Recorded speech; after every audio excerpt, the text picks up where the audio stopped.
Hello, everybody, and welcome to the official Day 2 coverage of the Curious Realm here at Stairway to the Stars at the fabulous Luxor in Las Vegas, Nevada. We are here with Ronny LeBlanc, host. How you doing, brother? Doing great, man. Good to see you. Pleasure to finally meet you. Yeah. We have been Facebook friends for a long time. We both belong to a lot of the same communities. You're the author of 2 different Monsterland books, Yeah. and you're also the host of Expedition Bigfoot. Yeah, I do Expedition Bigfoot on Discovery and then Paranormal Caught on Camera on Travel Channel. Yeah, awesome. Now, how is it that you first came to the world of paranormal and cryptid studies? Well, I had an interesting experience when I was young, about 12 years old, in Leominster, Mass, in Monsterland, with something that I couldn't see, almost like the Predator from Predator movie. And it was something that was hard for me to kind of compute and try to understand what I experienced. And it went into my subconscious for decades until I started reading more about this idea of some of these beings having the ability to cloak. And so we started to experience this out in the field, talk to people that had experienced this as well. And so that just got me into UFOs and Bigfoot and just tried to devour everything I could on that subject. Yeah. And you guys at Expedition Bigfoot specifically have gotten some amazing stuff over the last couple years. Yeah. It's been pretty remarkable to kind of fly on the wall and watch things. I watch the show here and there whenever I'm on the road, that kind of stuff. We captured cloaking in season 3. Yeah. We had gone back to a location in Washington State in the Olympic Peninsula where we had found some great evidence.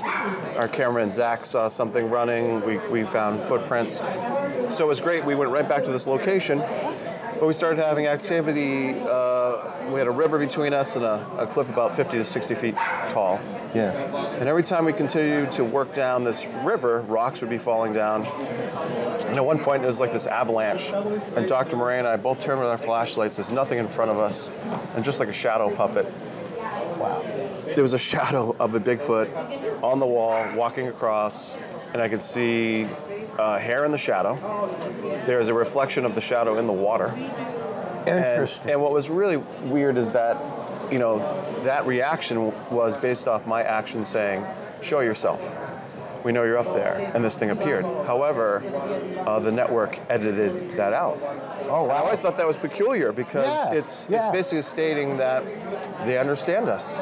Yeah. They can hear us, or the intention or what have you.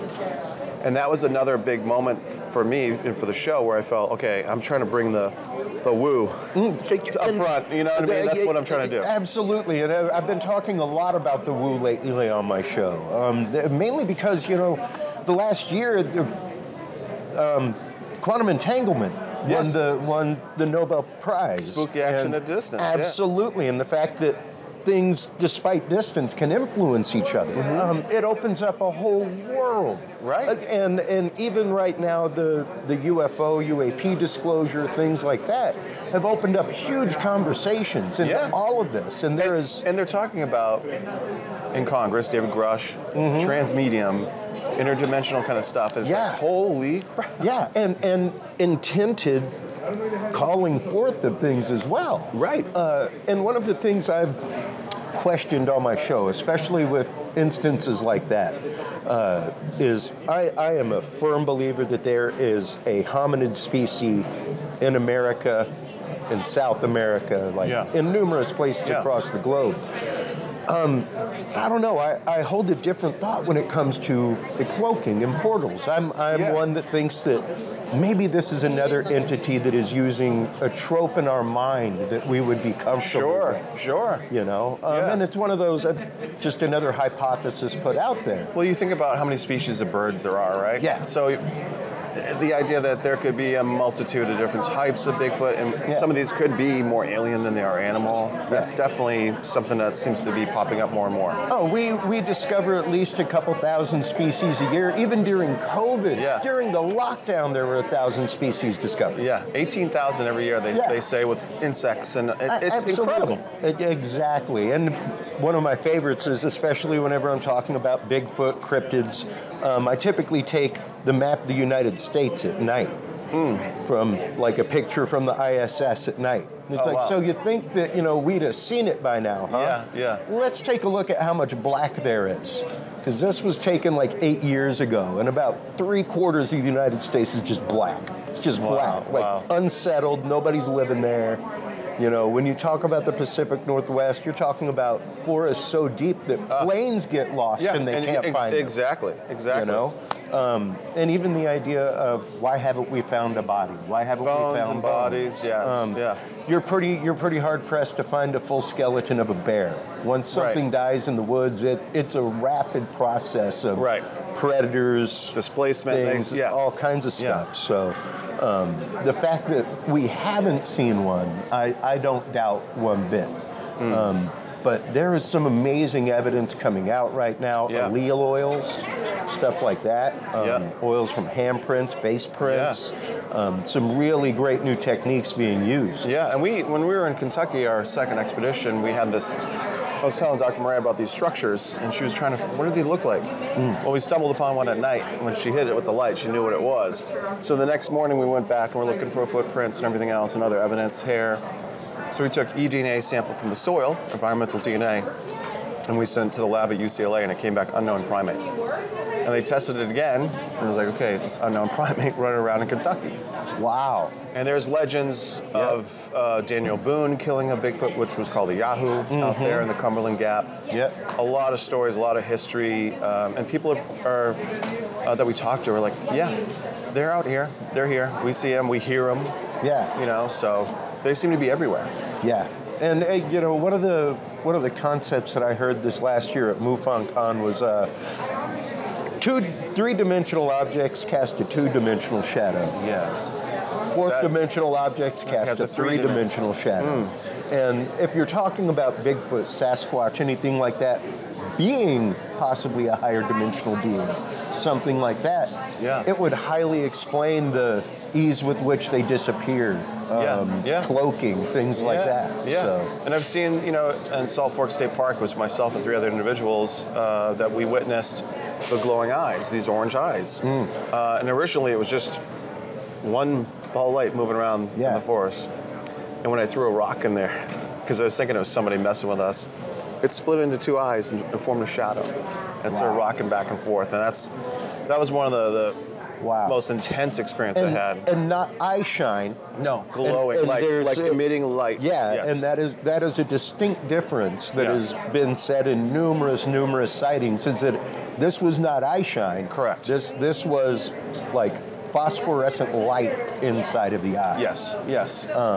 It's pretty remarkable. Amongst all of your experiences out in the field investigating, what's the one that sticks with you most, Ronnie? I would say the one that was really cool was when we were in the Redwood Forest and I decided to meditate. We found an area where I felt like it was like almost a border. You walk into the spot, you're in their backyard. So I started meditating for about 20 minutes or so, and I felt a presence to the right behind us. And I said, okay, I think there's one here. There's something that is just kind of... So we start walking down the trail, going further into this area, and here comes a rock. We walk a little bit more, here comes another rock. Coming right from the same spot where I said there's some weird energy coming. Wow. So once the third one hit, I want to see if this happens again. And I just kind of pushed it, and then a third rock came, and we're like, okay, sorry, we'll back up. We won't go any further. And that's one thing I wish that I had gone further. I wish I had pushed it a little bit more and poked the bear, so to speak. All right. So that's one of those moments that I wish I could replay it and redo it again. Now that brings me directly to another topic that I talk about pretty regularly on my show, and that's how do you encourage people to go out and investigate?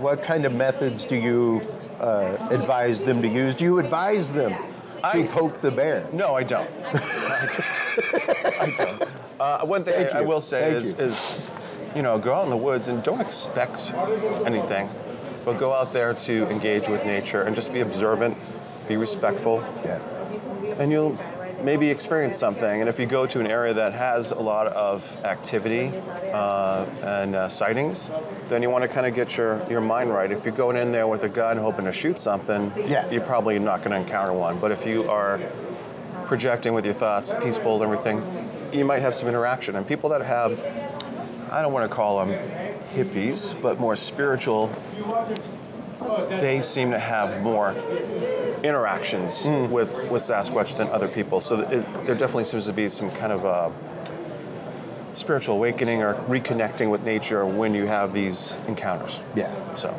awesome, man. Your work is absolutely amazing. I love the show. I cannot wait to read the books. It's been a pleasure having you on Chris. the show. Appreciate it. Look right there in the camera. Let everybody know where they can go to follow your work, where they can go to buy books, all that kind of stuff. We'll, of course, be adding these to our store as well. Fantastic. So. So this is the first book, Monsterland. The second one, which gets into shamans and high strangeness and synchronicity. But if you go to RonnyLeBlanc.com, I try to have all my events and talks up there. I've been doing a free library tour in Massachusetts. Oh, cool. I did about 50 libraries this 6 months, and I'm trying to do another set and just get people that necessarily won't maybe come to these type of conferences. So but they'll come to a free event to sit down and talk and listen about this. And so it's a way for me to interact with people that maybe I wouldn't normally encounter.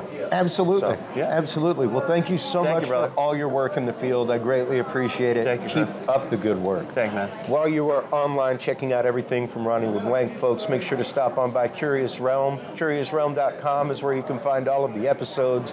That's where you can like, follow, subscribe. It's where you can buy all the books from our guests as well. Stay tuned through these commercial breaks. We'll be right back with our continuing coverage of Stairway to the Stars here in Las Vegas, Nevada, right after this. See you guys.